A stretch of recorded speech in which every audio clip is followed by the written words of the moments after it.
Le syndrome du sauveur. Pourquoi aider une femme avant de t'aider toi est une erreur fatale. Tu veux l'aider. Tu veux la sauver.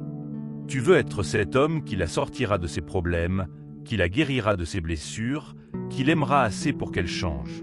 Tu crois que c'est noble. En réalité, c'est dangereux. Le plus grand piège pour un homme, c'est de croire qu'il peut réparer une femme avant de se réparer lui-même. Et si tu restes jusqu'à la fin de ce chapitre, tu comprendras pourquoi tant d'hommes brillants se sont perdus à cause de ce syndrome du sauveur. Et tu ne referas plus jamais cette erreur. Le syndrome du sauveur, une illusion d'héroïsme. C'est une image romantique qui a été martelée par des films, des chansons, des séries. Le bon gars, patient, généreux, prêt à tout pour elle, même à son propre détriment. Le problème, c'est que cette image ne vient pas de la réalité, mais de la fiction. Et dans la vraie vie, ça te détruit. Tu penses que ton rôle, c'est de réparer une femme cassée, d'être là pour elle, quoi qu'il arrive, de l'aimer plus qu'elle ne s'aime elle-même. Tu es persuadé qu'avec assez d'amour, elle va changer.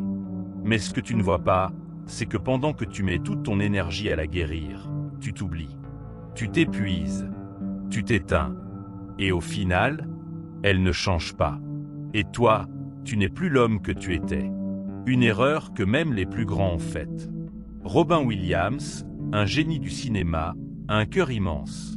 Il a voulu être tout pour tout le monde. Il a porté les douleurs des autres, souvent au détriment des siennes. Dans ses relations, il était généreux, à l'excès. Mais il a oublié de s'aimer lui-même. Il a oublié de se soigner. I think the saddest people always try their hardest to make people happy. Traduction. Je pense que les personnes les plus tristes essaient toujours de rendre les autres heureux. Amy Winehouse et son compagnon Blake fiel des civils, un amour toxique. Il pensait pouvoir la sauver, elle pensait pouvoir l'aimer mieux que quiconque. Résultat, ils se sont entraînés mutuellement vers le fond. Johnny Depp, son histoire avec Amber Heard a révélé au monde à quel point un homme peut s'accrocher à l'idée de sauver une femme même quand elle le détruit. L'image du héros, du sauveur, s'est retournée contre lui.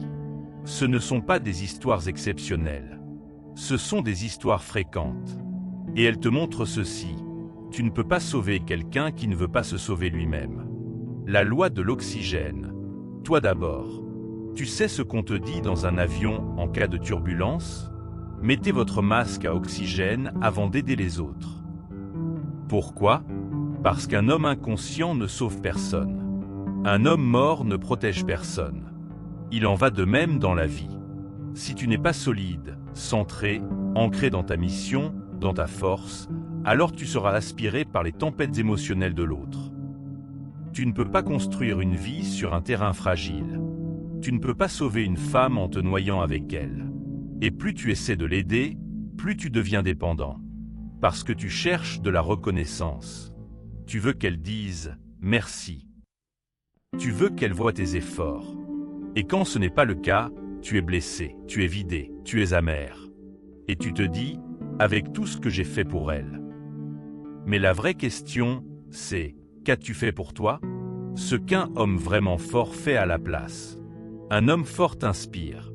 Il ne sauve pas. Il montre la voie, il ne traîne pas les autres de force sur le chemin. Il construit son royaume. Il protège son énergie. Il met des limites. Et il sait que ce n'est pas son rôle de guérir quelqu'un qui refuse d'avancer. Un homme en mission attire. Il ne mendie pas. Il avance, et si elle est prête, elle le rejoint. Sinon, il continue. Don't rescue someone who's choosing to drown. Tony Gaskin's Traduction. Ne sauve pas quelqu'un qui choisit de se noyer. Tu ne dois pas devenir un thérapeute pour une femme. Tu dois devenir un homme entier. Et c'est en devenant entier que tu rencontreras une femme entière. Pas une âme brisée que tu dois compléter. Si tu t'es déjà sacrifié pour une femme en pensant bien faire, partage cette vidéo avec un frère qui mérite de se réveiller. L'ennemi intérieur. Ce n'est pas le monde extérieur qui t'écrase. C'est ta propre voix intérieure, celle qui dit « t'es pas assez ». Chaque homme porte un ennemi. Ce n'est ni un patron, ni une femme, ni un politicien. C'est lui-même. Tu peux fuir ton ex, ton boss ou ta famille. Mais tu ne peux pas fuir le mec dans le miroir. C'est lui qui t'insulte en silence, qui te sabote, qui t'humilie dès que tu essaies quelque chose. Pourquoi tu lui parles? Elle va te rejeter. Tu vas encore rater, comme d'habitude. T'es fatigué, repose-toi, demain. Cette voix, elle ne vient pas de nulle part. Elle vient de l'enfant blessé que tu n'as jamais guéri. Le petit garçon qui a entendu un jour. T'es pas assez intelligent. Les garçons ne pleurent pas. Fais ce qu'on te dit. Et qui l'a cru? Alors aujourd'hui, cet enfant est toujours là. Il se cache derrière l'homme adulte. Et il te pousse à rester passif. À ne rien tenter. À attendre un miracle. Tu scrolles des heures sur ton téléphone. Tu compares ta vie à celle d'hommes que tu ne connais même pas. Tu t'inventes des excuses pour ne pas bouger. Et surtout, tu fais tout pour éviter le rejet. Tu préfères ne rien faire que d'oser et d'échouer. Tu préfères rester moyen plutôt que d'être critiqué. Tu préfères porter un masque plutôt que d'être toi-même. Mais la vérité, c'est que tant que tu refuses d'affronter cette part de toi, ce toi qui a peur, qui doute, qui pleure, tu resteras dans la boucle. Ce n'est pas ta force physique qui fera la différence. Ce n'est pas non plus ta virilité de façade.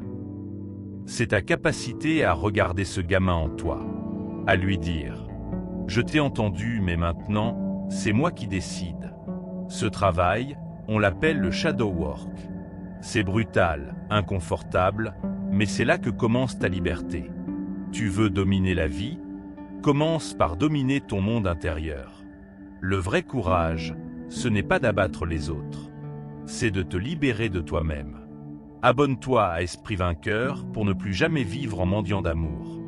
Ici, on forme des bâtisseurs, pas des sauveurs frustrés.